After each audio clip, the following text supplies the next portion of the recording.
3 semanas hablando de la economía de la iglesia y nunca la economía de la iglesia había estado tan mal como en estas 3 semanas que hablábamos de ese tema, ¿no?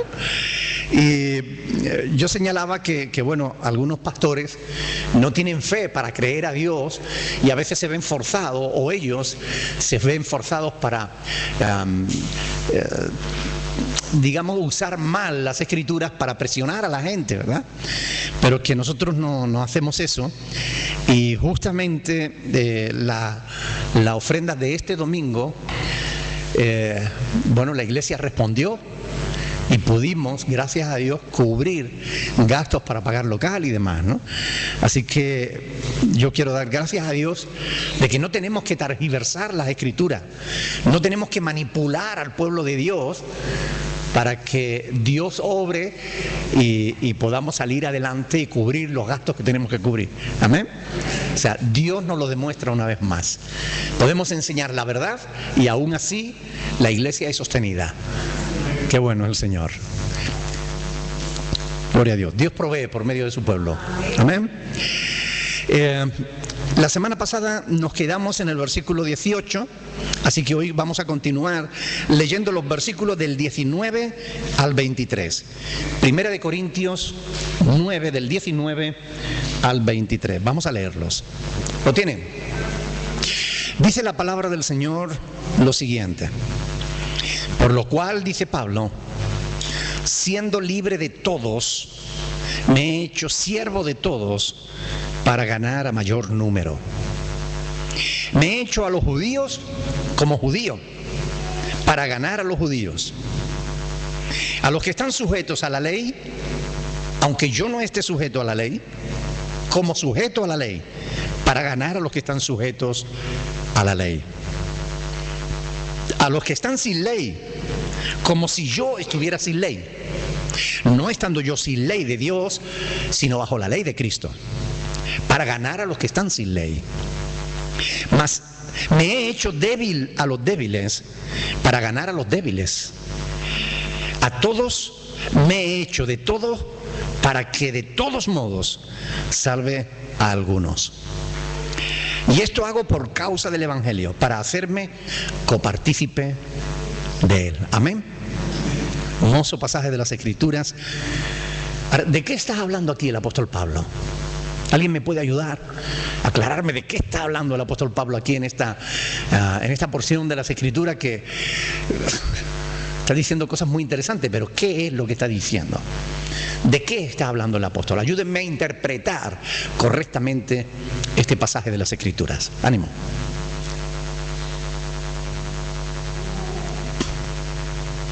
Ilse. De que él les muestra a los judíos que es como él. Él es esclavo de él. Para ganárselos para Dios. Ajá. Y él hace todo esto por amor a Dios. Oscar. Está predicando el evangelio. Ajá. Y una forma radical. Sin hacerlo de una forma radical, dice. Sin sectarismo ni legalismo para presentar el evangelio. ¿Están de acuerdo? Sí. Bueno, en realidad lo que vemos aquí es la actitud de Pablo a la hora justamente de predicar el Evangelio, ¿verdad? El verso 19 va a englobar lo que viene a continuación, lo que él dice después en el 20, 21, 22 y 23. El 19 es como el resumen, ¿no? Esto es muy típico de los hebreos. Primero lanzan, es como el predicador que dice: hoy vamos a hablar de 3 cosas, de esto y de esto, y después empieza a hablar de esas cosas, ¿verdad? Pues así es la mentalidad hebrea. Él dice en el versículo 19: por lo cual, siendo libre de todos, me he hecho siervo de todos para ganar a mayor número. Ahí ya explicó qué va a decir a continuación. Me he hecho a los judíos como judíos, me he hecho a los gentiles como gentil, me he hecho a los que están, a los débiles como si fuera débil, ¿me entiende? Para ganarlos para Cristo. De esto es de lo que él está hablando. La paradoja de la libertad y de la esclavitud. Porque él dice ahí, por lo cual siendo libre de todos. ¿Es libre el cristiano? ¿Sí? ¿Es libre el cristiano? Pablo dice, versículo 19, por lo cual siendo libre de todos, ¿realmente el cristiano es libre? Pregunto, ¿están seguros? Y si es así, ¿puede el cristiano ser libre de todos?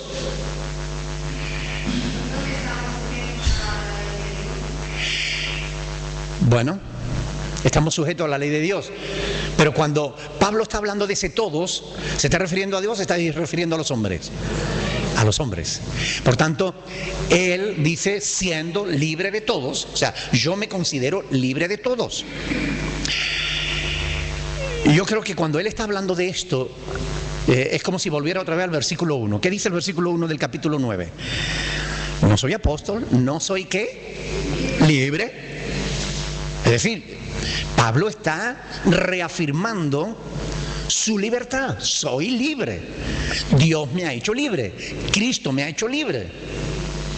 Sin embargo, en el versículo 19 está diciendo, siendo libre de todos, me he hecho siervo de todos para ganar a mayor número. Es decir, que él es libre, se siente libre, pero en su libertad, él decide someterse a los demás en algunas cosas para poder presentarles el Evangelio. ¿Ok? Y eso es lo que él está diciendo aquí. Él está diciendo que era libre. Por ejemplo, en el versículo 1 él estaba hablando de la alimentación, ¿verdad? Él es libre para escoger la alimentación, para comer lo que quiera. Pero ahora estaba hablando de la dependencia económica. Él es libre, él no necesita realmente depender de los corintios, él depende de Dios, ¿verdad?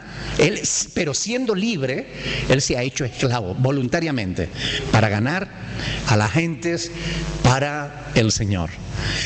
Pablo es libre de todos, de legalistas y de liberales, de los de un extremo y de los del otro, de los que creían en el judaísmo cerrado y de los gentiles que creían que de leyes nada, de normas nada.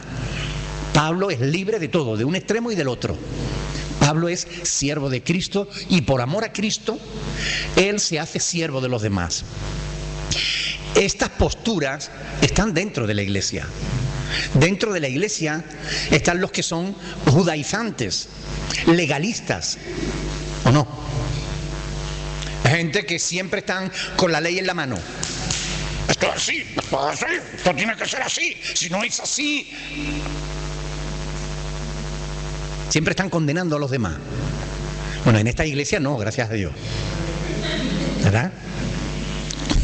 Me refiero en general, en la iglesia en general, que hay gente legalista, ¿no? Gente que siempre están con la ley para los demás, para sí mismos no.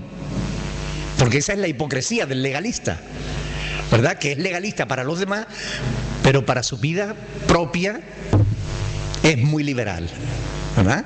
Siempre le gusta aplicarle la ley a los otros. ¿Hay gente así en las iglesias o no? Las hay. Hay legalistas y también los hay del otro extremo, es decir, de los liberales. A mí no me vengas con normas, a mí no me vengas con prohibiciones, a mí no me vengas con esto ni con lo otro. El Señor me ha hecho libre. Y en su libertad quieren vivir como les da la gana. ¿Es correcto el legalismo? No. ¿Es correcto el liberalismo? No, ni lo uno ni lo otro, porque ambas cosas son erróneas, son contrarias a la voluntad de Dios. Dios no es legalista con nosotros. Dios es misericordioso. ¿Sí o sí? Dios ha aplicado su gracia a nuestras vidas. La justicia, la ley se la aplicó a su propio Hijo por amor a nosotros, pero a nosotros nos aplica no la ley, nos aplica la gracia por amor a nosotros. Así que Dios no es legalista, pero Dios tampoco es liberal. Dios no dice, bueno hijo, tú haz lo que quieras, que yo después te voy a salvar. Como yo soy bueno, Dios es bueno. Tú puedes vivir como te dé la gana, que después, ¿cómo te va a mandar a ti Dios al infierno? Dios bueno no manda a nadie al infierno. Eso es liberalismo. Y eso es mentira. Porque Dios no es legalista. Dios te aplica la gracia si crees en Cristo. Pero si crees que te puedes salvar por ti mismo, ahí, al no estar bajo la gracia de Cristo, estás bajo la ley. Tú solo te aplicas la ley a ti mismo en tu liberalidad, ¿cómo dice? Libertad, en tu libertad. ¿Verdad? Cuando uno quiere ser más libre de lo que es, en realidad, al final acaba sometiéndose a sí mismo al juicio de Dios. El otro día en una discusión teológica por internet, uno decía que bueno, pues estábamos hablando justamente de ese tema, ¿no? De la ley, de la gracia.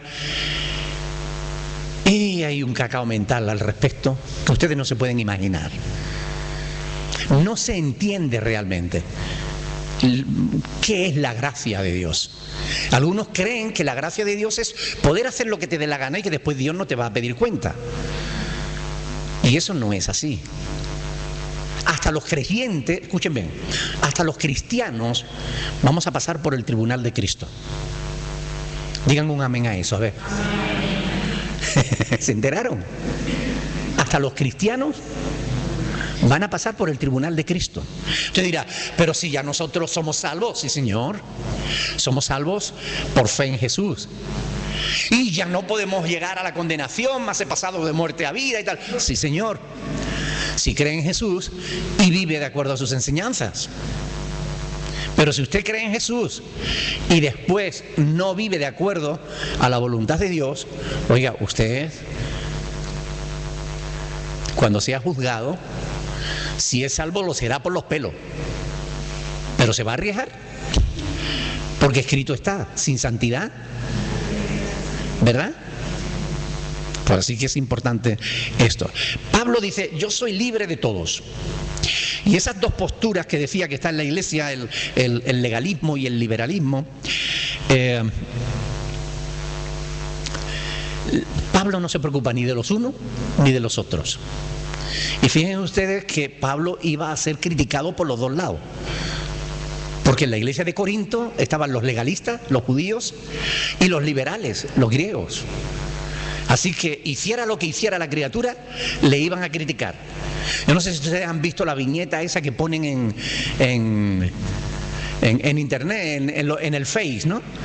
Que si va un José con María y el niño, ¿no? En el burrito. Si va José andando, tirando el burrito con María y el niño en lo alto, pobrecito burrito, ¿verdad? Si se sube José, que hay que ver José que no deja a María, ¿no? Y si van los tres andando y lleva el burrito de la mano, que hay que ver qué tontos que son, ¿no? O sea, hagan lo que hagan, te van a criticar. A veces pasa así, ¿verdad? Esto ocurre sobre todo si eres cristiano y tratas de hacer el bien. Hagas lo que hagas, te van a criticar de todas formas. Y Pablo se arriesgaba a eso, pero él dice, yo soy libre de todos. Es decir, él no se va a preocupar de lo que piensen los hombres, sino de lo que piense Dios. A mí el que me juzga es Dios, dice Pablo en otro lugar, ¿verdad? Y eso es lo importante, tener una limpia conciencia de estar haciendo lo correcto. La pregunta, claro, viene por sí sola. ¿Tienes tú una limpia conciencia? Porque a eso somos llamados. A tener una limpia conciencia, a ser libre de la opinión de los hombres, a no actuar por lo que dirá, por lo que pensará, por lo que... ¿Ustedes me entienden? ¿Qué dirá el pastor? ¿Qué dirá la iglesia? ¿Qué dirá la vecina que es creyente y va a la misma iglesia que yo? No obres por lo que otros digan, obra por lo que Dios pueda decir. Pablo dice, siendo libre de todos, me he hecho siervo de todos para ganar a más. Vean conmigo en Gálatas capítulo 1. Gálatas capítulo 1.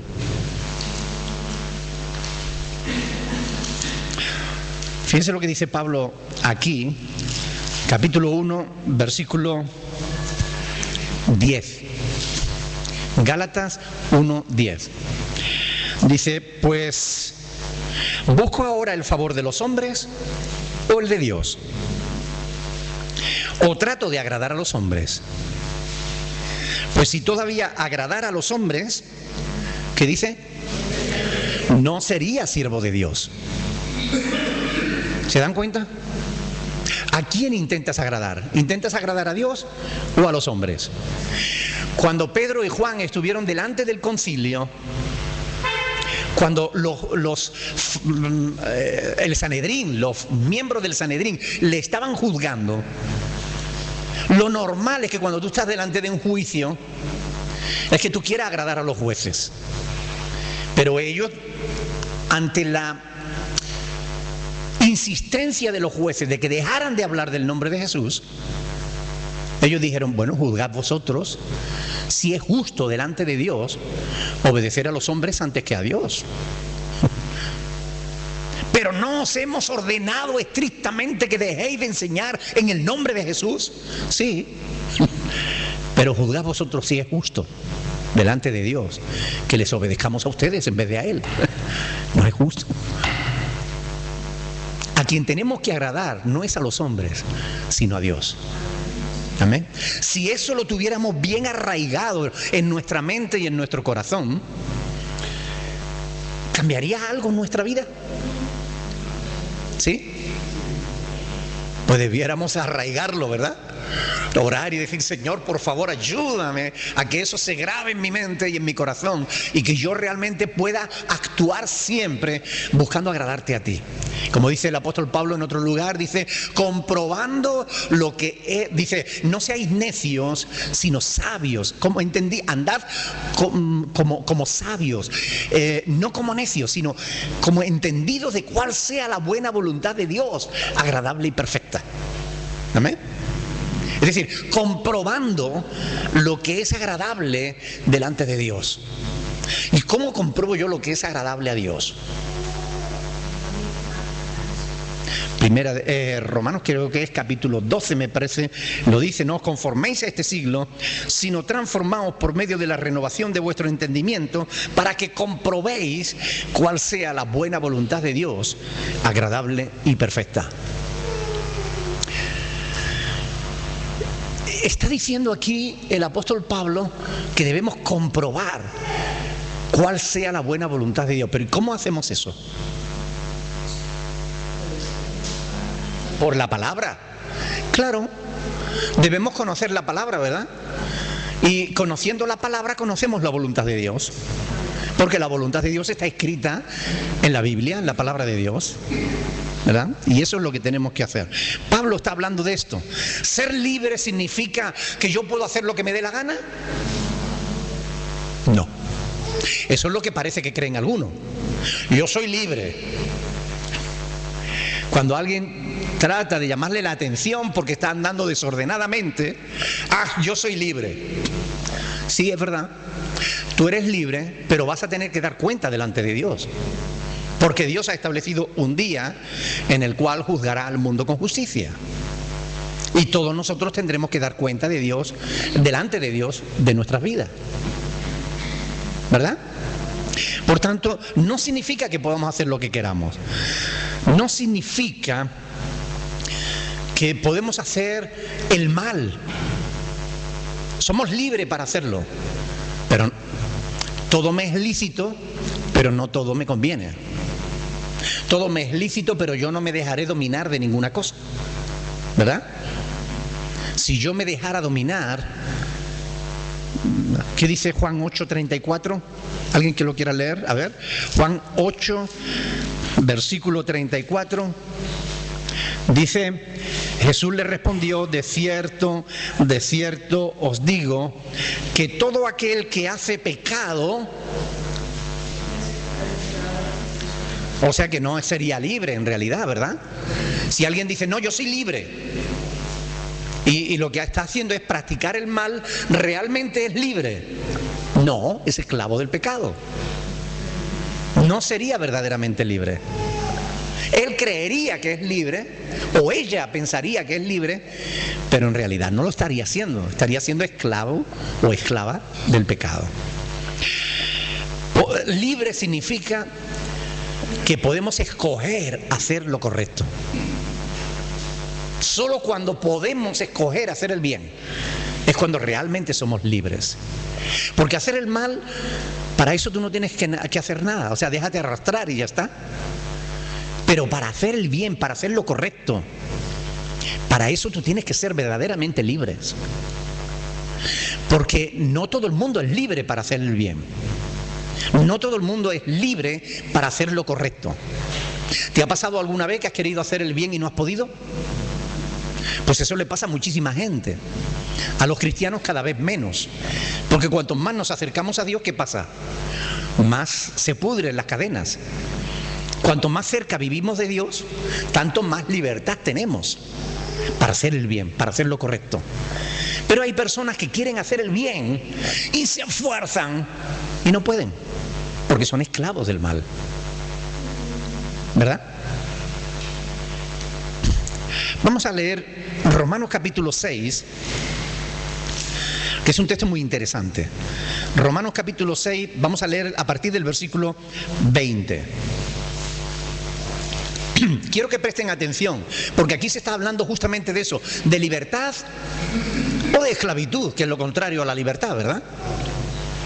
Dice versículo 20, cuando erais esclavos del pecado. Oiga, ¿se puede ser esclavo del pecado? En realidad todos éramos en otro tiempo esclavos del pecado. Seguíamos la corriente de este mundo conforme al príncipe de la potestad del aire, el espíritu que ahora opera en los hijos de desobediencia, entre los cuales todos nosotros anduvimos en otro tiempo, siguiendo la corriente de este mundo. Y éramos por naturaleza hijos de ira, lo mismo que los demás, ¿verdad?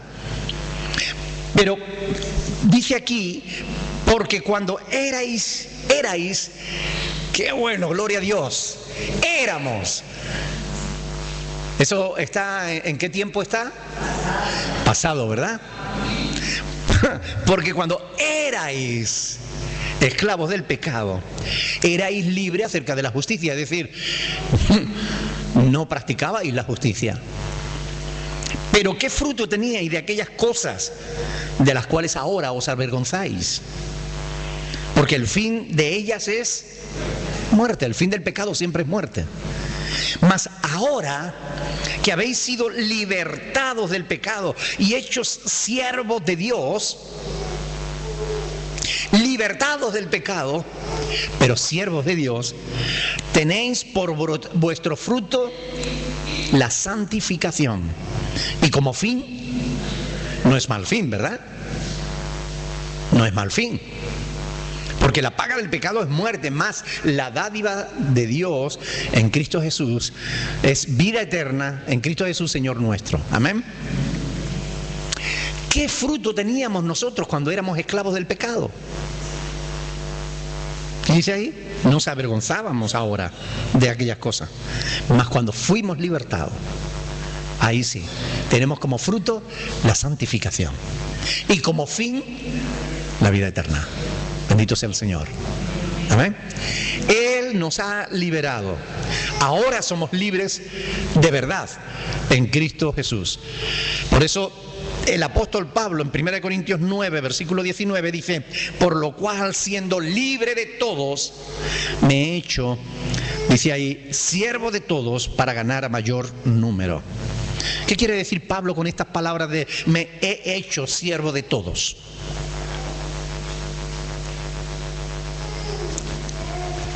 Que nos han tocado, todos no será que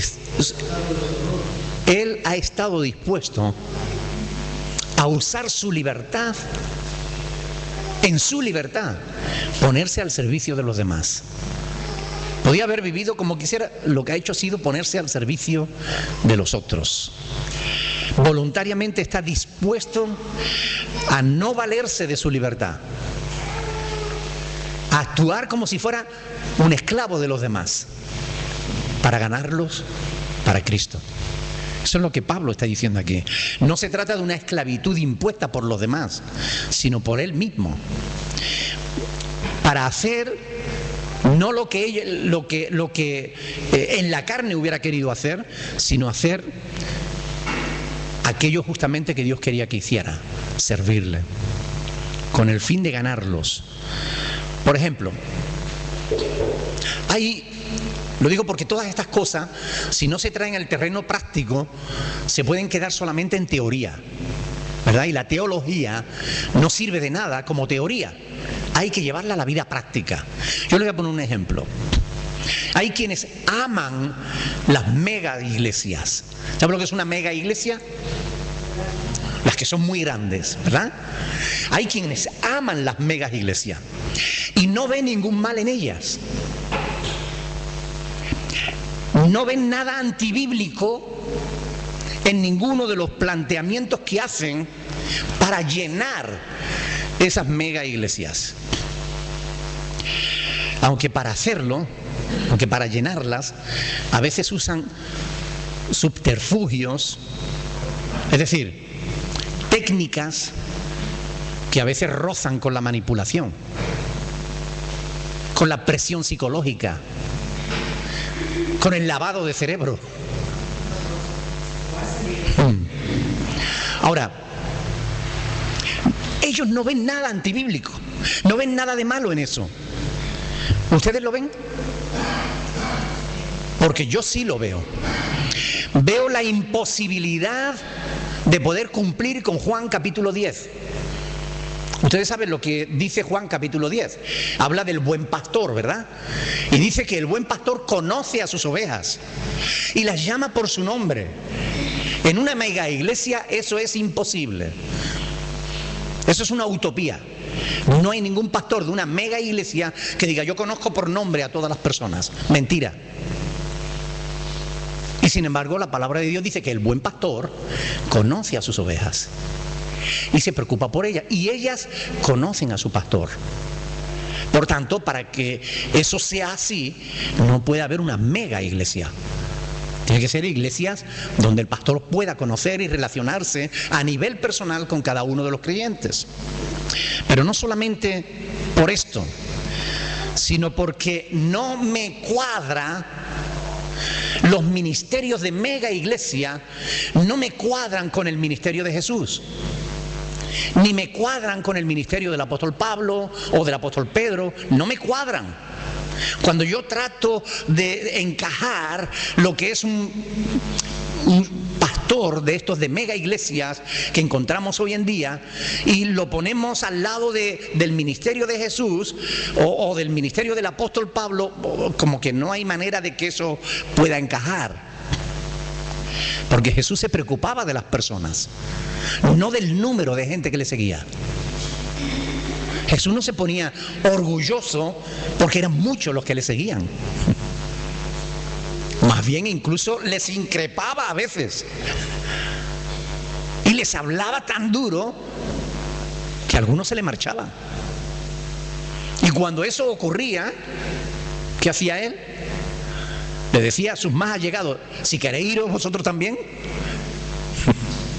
Él no tenía miedo porque la gente le diera la espalda.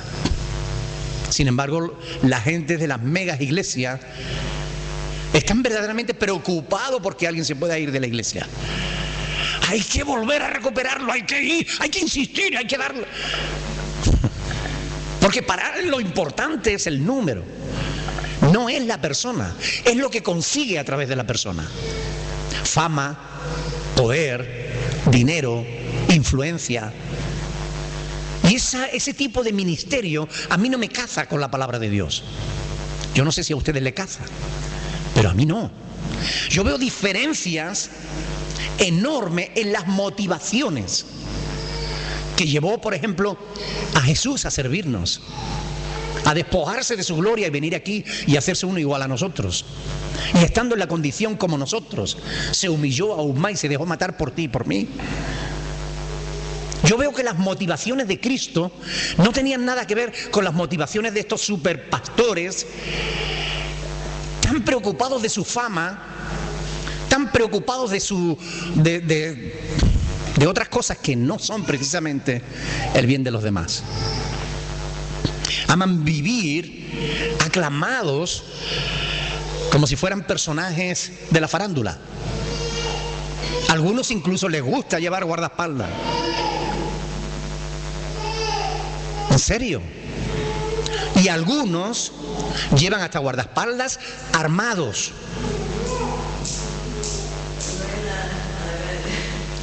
La verdad, yo no encuentro eso, encajarlo con Jesús, como que no me cuadra, no me cuadra. Yo veo que la gente no puede ser pastoreada de verdad en una mega iglesia. Fundamentalmente porque en la mega iglesia a la gente no importa. Ahora, si analizamos los resultados, los frutos, los de la mega iglesia se ponen contentísimos porque dicen, nosotros crecemos, ahí está la bendición de Dios. Mentira. Ese no es el fruto.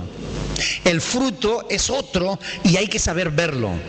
Mientras que el modelo de Jesús lleva a la gente a la libertad, el modelo de las mega iglesias los lleva a la esclavitud. Porque la gente es solamente un medio para conseguir lo que el pastor quiere. Mientras que en el otro caso, en el caso de Jesús, de Pablo, la gente es su fin, no un medio. Se preocupan de la gente, no de lo que puedan conseguir a través de la gente. Todo esto nos tiene que hacer ver que la religión en sí misma, al igual que muchas mentiras, pueden hacer mucho daño. Y de hecho ocurre que mucha gente salen de las megas iglesias dañadas, sufriendo, con el corazón roto. Ese es el fruto real, el resultado que produce en las personas, no en la cuenta bancaria del pastor, el resultado que produce en las vidas.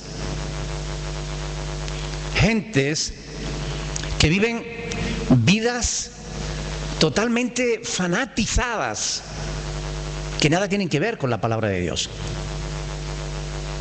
Gente que no se han convertido de verdad, que viven la religión como una fantasía. Se ven a sí mismos como gente sin la cual el mundo no puede vivir, como imprescindible, como superiores a los demás. Y yo veo en Jesús que es justamente todo lo contrario.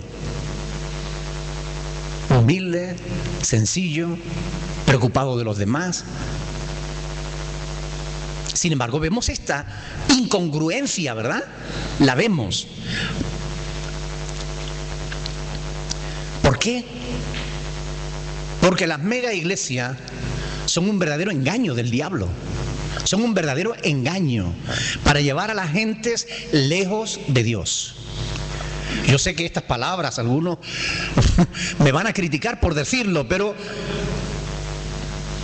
es lo que creo de todo corazón. Lo creo de todo corazón. El discurso barato de palabras lisonjeras para agradar a la gente, la verborrea, como yo le llamo, barata, hay que dejársela a los políticos. El verdadero siervo de Dios tiene que decir la verdad. Tiene que enseñar la verdad, predicar la verdad, aunque la verdad no guste. Porque está escrito en 1 de Pedro capítulo 4, versículo 11, que el que hable conforme a las palabras de Dios. No conforme a la psicología humana, no conforme al marketing empresarial, no conforme al falso profeta John Maxwell o a John Osteen o a cualquier otro falso profeta actual. No, conforme a las palabras de Dios. Así es como debemos hablar los siervos de Dios. Las mega iglesias no hacen cristianos, hacen religiosos. Y si no saben ver la diferencia, entonces que no tienen al Espíritu Santo. Uy, qué fuerte, ¿no? La gente cree, pero no vive lo que cree. Las mega iglesias te encuentran multitud de gente que afirma una cosa pero vive otra. Gente que son líderes y que viven en adulterio. Que son líderes y que blasfeman. Líderes y roban. Líderes y no son ni siquiera cristianos. Esta es la realidad. Gente sin compromiso real con Dios y mucho menos con la palabra de Dios. Gente que vive, como digo, una fantasía religiosa. Se consideran superior a los demás mortales. Mientras que el evangelio, el verdadero evangelio de Cristo, te tiene que llevar a la humildad, no a creerte superior. Ninguno tenga más alto concepto de sí que el que debe tener, sino que piense de sí mismo con cordura. Amén. Ahora mismo no me acuerdo. La cita, ¿alguno se acuerda de la cita? Yo sé que está en una de las epístolas, en Romanos, ¿no? Sí, creo que es Romano.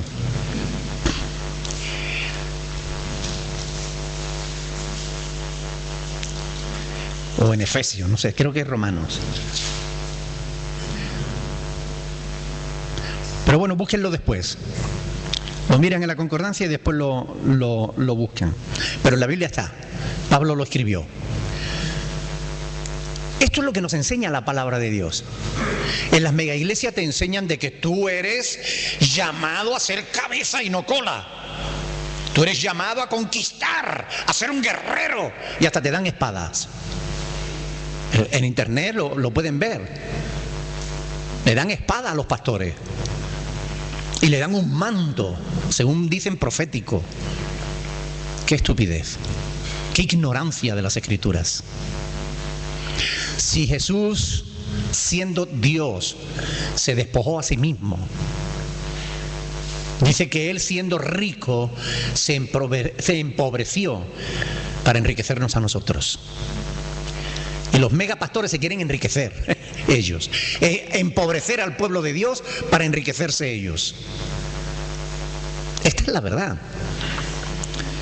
Pablo dice: haya pues en vosotros este mismo sentir que hubo no en los pastores modernos, sino en Cristo Jesús, el cual, siendo en forma de Dios, no estimó el ser igual a Dios como algo a lo que aferrarse, sino que se despojó a sí mismo. Esa es la actitud que la palabra de Dios quiere que nosotros tengamos. Así que cualquier cosa que en nosotros mismos trate de frenarnos desde adentro para rendirte a Cristo, para hacerte humilde, para vivir el Evangelio, tenlo por orgullo y por pecado. Y si es externo, tenlo por manipulación. 12:13. 12:3.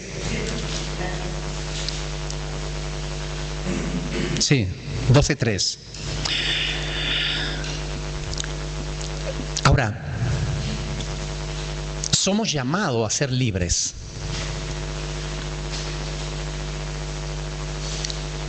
Todos nosotros somos llamados a ser libres. Eso nos lo dice la palabra de Dios, somos llamados a ser libres. Pero ¿cómo podemos conseguir la libertad?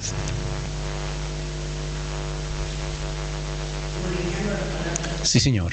Ahí esa es la respuesta. Juan 8, 31, 32. Conoceréis la verdad y la verdad os hará libres. Por eso en las mega iglesias no se predica la palabra de Dios. Se sacan los textos de contexto como pretextos. Se predica psicología, filosofía. Quiérete a ti mismo, ámate, regálate. Siéntete bien contigo mismo. Porque eso es lo que pretenden las mega iglesias, que la gente se sienta a gusto, porque cuando la gente está a gusto da más. A Dios no le importa cómo tú te sientas, te va a decir la verdad. Y si te molesta, que te moleste. Pero si tienes que conocer la verdad, debes conocerla. Porque si no conoces la verdad, te puedes perder. ¿Verdad? Entonces, a libertad nos ha llamado Dios, no a esclavitud. Pero solamente por medio del conocimiento de la verdad podemos ser verdaderamente libres. Pablo dice, me he hecho siervo de todos. Siendo libre de todos, me he hecho siervo de todos. ¿Con qué propósito? Para lograr una meta. Ganar a mayor número. Pero no porque estuviera preocupado con el crecimiento de la iglesia, sino por la salvación de las almas. ¿Ustedes notan la diferencia o no? ¿Verdad? ¿Hay diferencia?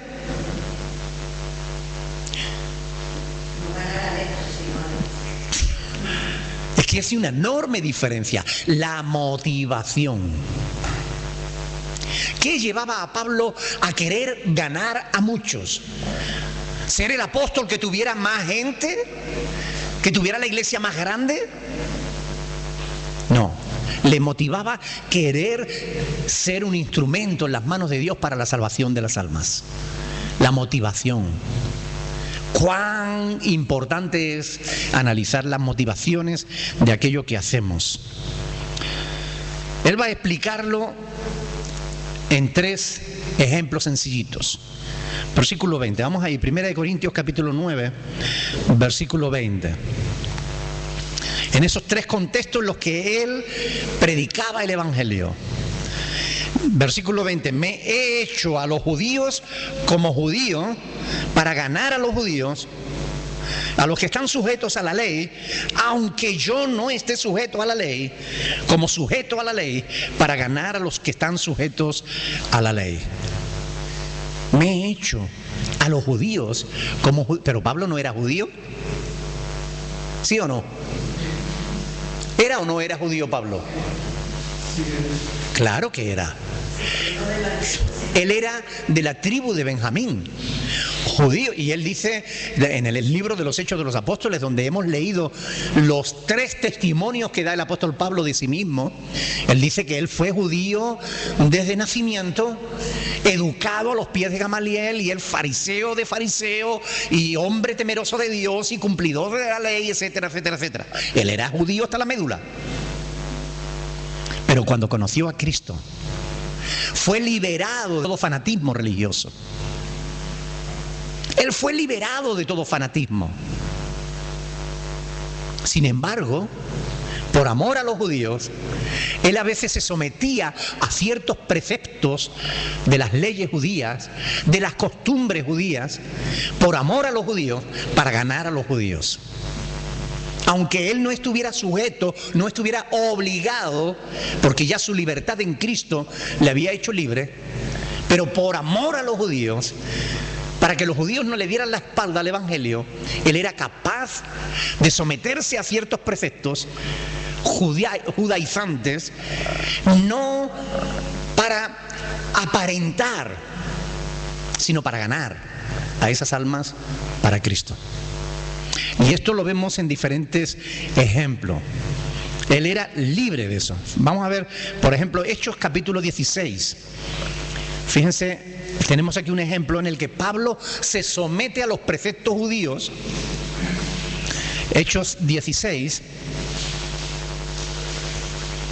Vamos a leer del versículo 1 en adelante. Dice, después llegó a Derbe y a Listra, y aquí había allí ciertos discípulos llamados ¿cómo? Timoteo, hijo de una mujer judía creyente, pero de padre griego. Y daban buen testimonio de él los hermanos que estaban en Listra y en Iconio. Y quiso Pablo que éste fuese con él. Y tomándole, ¿qué hizo Pablo?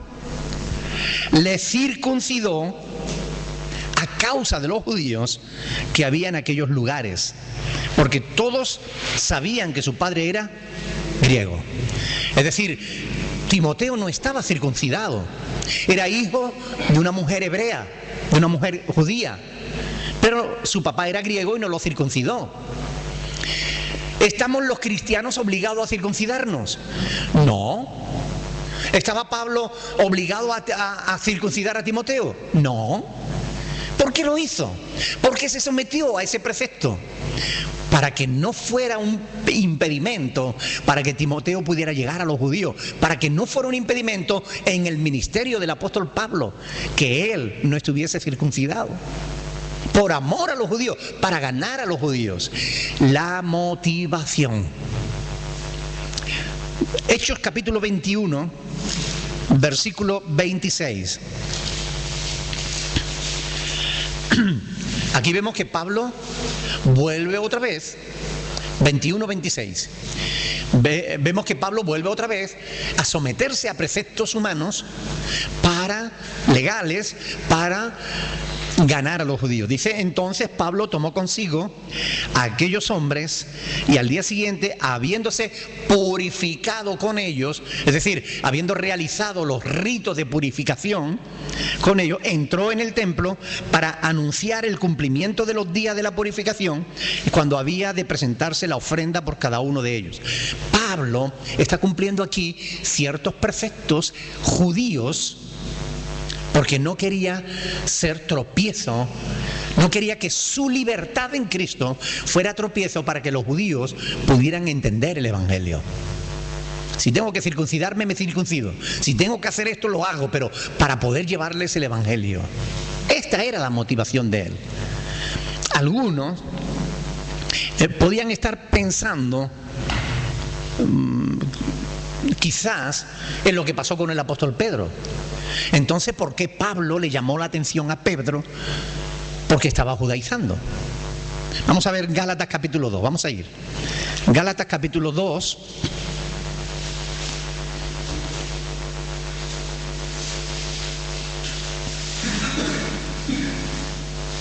Versículo 11. Dice, pero cuando Pedro vino a Antioquía, dice el apóstol Pablo, le resistí cara a cara. Es decir, le llamó la atención, porque era de condenar. Pues antes de que viniesen algunos de parte de Jacobo, es decir, algunos judíos desde Jerusalén, Jacobo estaba pastoreando la iglesia en Jerusalén, dice, antes de que viniesen algunos de parte de Jacobo, ¿qué hacía Pedro? Comía con los gentiles. Pero después que vinieron, ¿qué hacía Pedro? Se retraía y se apartaba. ¿Por qué? Porque tenían miedo de los de la circuncisión. Y en su simulación participaban también los otros judíos. De tal manera que aún Bernabé fue también arrastrado por la hipocresía de ellos. Pero cuando vi que no andaban rectamente conforme a la verdad del Evangelio, dije a Pedro, delante de todos, si tú siendo judío vives como los gentiles y no como judío, ¿por qué obligas a los gentiles a judaizar? Hay aquí una contradicción entre esta actitud de Pablo y la que vemos en los dos pasajes que acabamos de leer, donde él se sometió a preceptos judíos. ¿Cómo podemos entender esta dualidad? ¿Alguien me puede ayudar?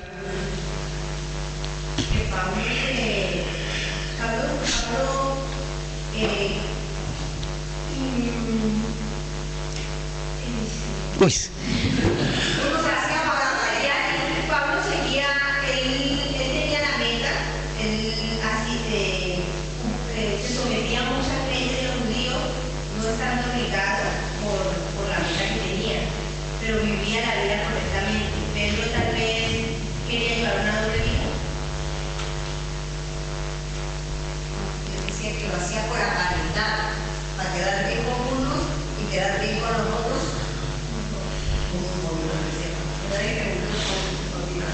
Las motivaciones. Ahí es donde radica la diferencia.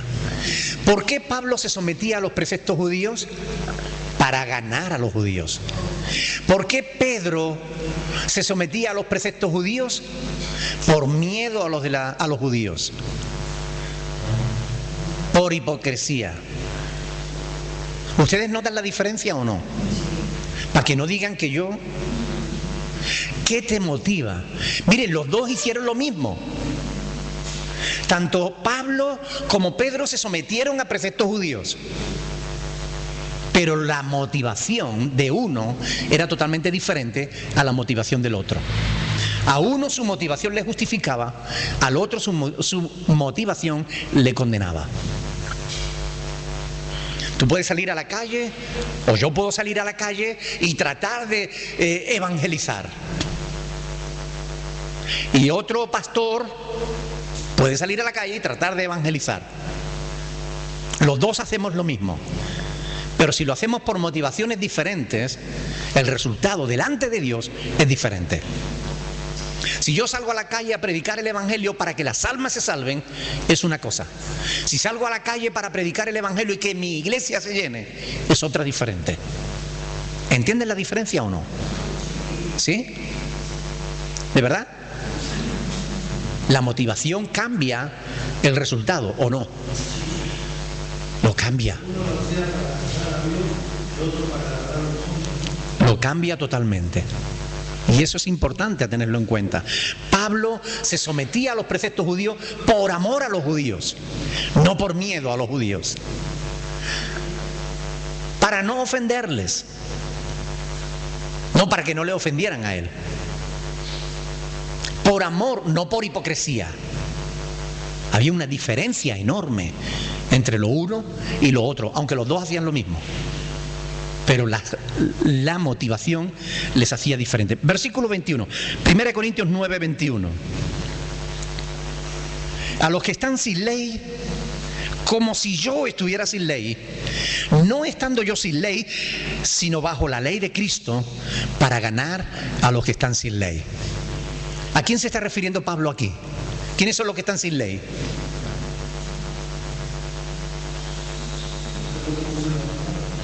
Los que no conocen la palabra.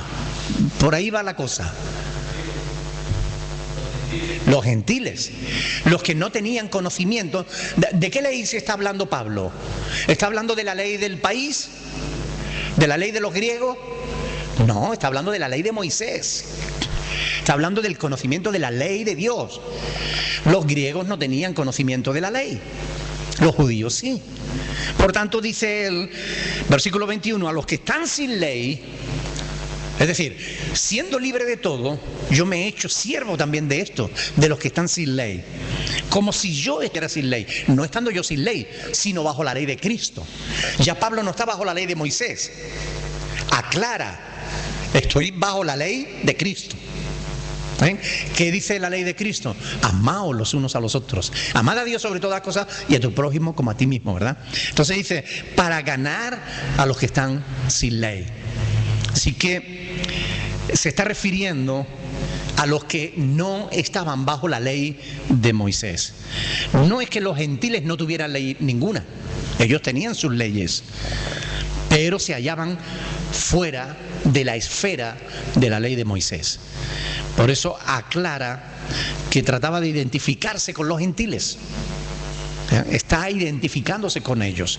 Siendo libre de todo, me he hecho como si fuera un gentil, para ganarlos para Cristo.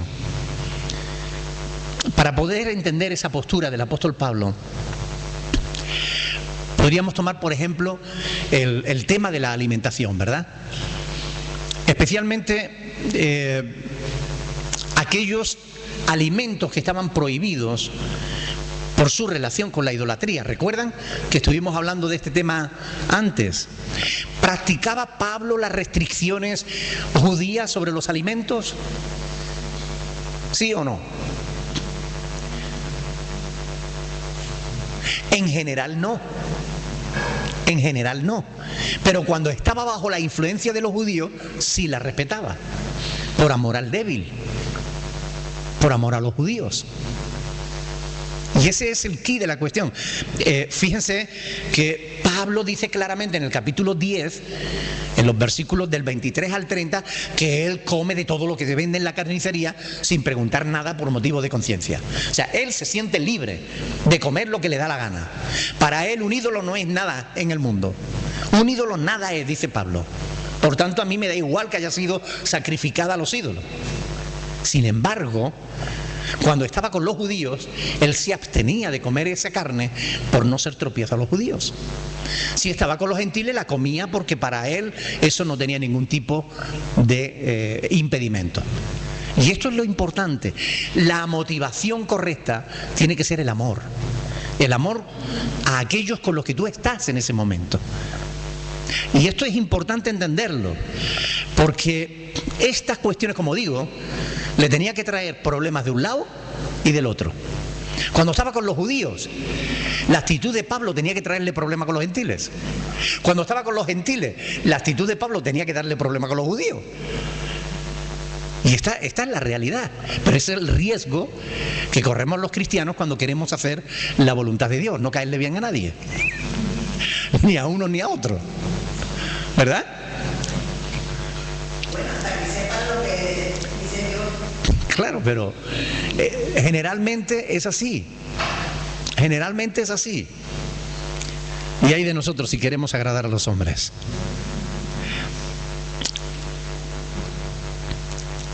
A los débiles, versículo 22. Me he hecho débil a los débiles para ganar a los débiles. ¿Quiénes son estos débiles? ¿Se está refiriendo a creyentes o a inconversos? A ver, Ofelia. Débiles en la fe. Entonces, ¿a creyentes o a incrédulos? A creyentes. Son los creyentes que por alguna razón no han alcanzado todavía madurez. Son esos creyentes que bien porque vienen de una religión muy fanática o bien porque vienen de una religión muy liberal, están en Cristo pero todavía no han alcanzado madurez y cualquier cosa les ofende. Estos son los débiles, los que se ofenden por todo, los que no tienen madurez. A esos cristianos que no han alcanzado madurez, que viven bien bajo el legalismo, el yugo del legalismo o bajo el yugo del liberalismo, son los que Pablo llama débil. Y él dice, yo me he hecho débil con los débiles para ganar a los débiles. O sea, él estaba dispuesto a hacerse de todo a todo para ganarlos a todos, ¿no? Y esta es la actitud del apóstol. Digo, debemos entender el amor de Cristo, la ley del amor de Cristo, para poder entender esta postura. Porque parece contradictoria, pero no hay nada menos contradictorio que la actitud que Pablo muestra en esto. Parece contraria a la realidad, contraria a la verdad, y sin embargo no lo es. Es justamente como Jesús actuaba con la gente. Cuando Jesús estaba con los fariseos, los enfrentaba cara a cara, les hablaba sin pelos en la lengua y les llamaba hipócritas delante de todo el mundo. Pero cuando estaba delante de un pecador arrepentido, Jesús se derretía y se volvía todo puro amor. Nunca rechazó a nadie que viniera confesando un pecado. Nunca rechazó a nadie que viniera pidiendo ayuda, nunca. Él se hacía a unos y a otros para poder llevarles el evangelio. Jesús pasó por la plaza del pueblo y allí estaba Mateo, un cobrador de impuestos, alguien que era odiado por todo el pueblo, porque era el que le cobraba a los judíos para darle el dinero a los romanos. Y generalmente esos cobradores cobraban de más al pueblo y se quedaban con el resto. ¿Y qué hace Jesús? Pasa y le dice, Mateo, sígueme. No lo menospreció. Él tuvo misericordia de Mateo. Y tuvo misericordia de Pedro, un bruto. Un hombre analfabeto. No sabía leer ni escribir. Un pescador rudo. Un hombre con un carácter terrible. Pero Jesús le dijo, sígueme. Yo te voy a hacer pescador de hombres. Él sabía ponerse en el lugar del otro. Y esto es importante, esto es lo que está haciendo realmente Pablo. Ponerse en el lugar del otro para conquistarlo para Cristo. Dispuesto a sufrir la incomprensión de todos por ganarles, tratando incluso de renunciar a sus propios derechos para ganarles para Cristo. Amén. Esa actitud de Pablo le honra. Y es la actitud que Dios quiere ver en los verdaderos cristianos. Una actitud de humildad, de amor, pero también de valor. Porque hace falta valor para actuar como lo hacía Pablo. ¿O no? Bien, ¿alguna pregunta? No hemos terminado porque se nos va la hora. Yo de verdad es que tengo ganas de estar en el cielo para no tener reloj. Que podamos hablar de las cosas del Señor sin límite. Pero aquí todavía estamos sujetos al reloj y no tenemos más remedio que hacerlo, ¿no? Pero bueno, ¿hay alguna pregunta? ¿Algo que no haya quedado claro?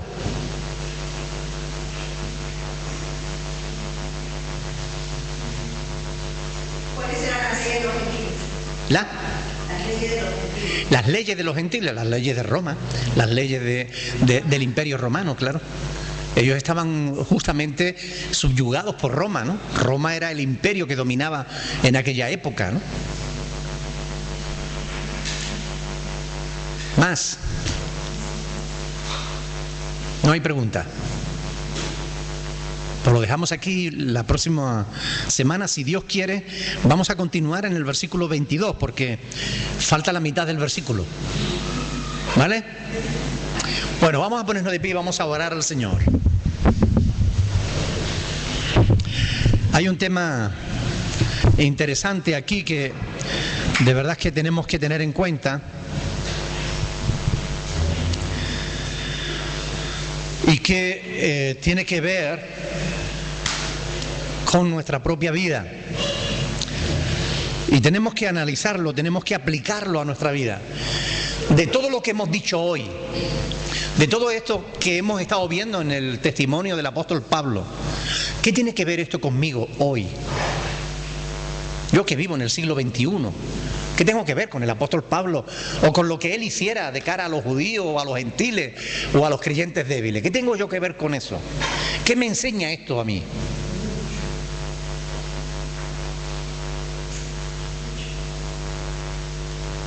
¿Qué podemos aprender de esto que hemos estado estudiando? Tenemos que cuidar de nuestras motivaciones. ¿Por qué hacemos lo que hacemos? Tú puedes hacer el bien, pero si la motivación es incorrecta, está mal. Aunque lo que estés haciendo sea bueno, si la motivación es incorrecta, estás haciendo mal. Y esto es importante tenerlo en cuenta. Tienes que poner a los demás por encima de ti mismo. Pablo está considerando a los demás como superiores a sí mismo, porque él se está amoldando a los demás. Él no está exigiendo que los demás se amolden a sí mismos. Él no está exigiéndole a los demás que piensen como él, que actúen como él, no, al revés. Él es el que se amolda a los demás, porque su misión es ganarlos para Cristo. Yo creo que es una actitud que nosotros tenemos que honrar y que tenemos que imitar. Amén. Que Dios nos dé sabiduría y nos dé la fuerza necesaria para hacerlo. Alguien que quiera, por favor, orar para despedirnos en esta tarde, en esta noche.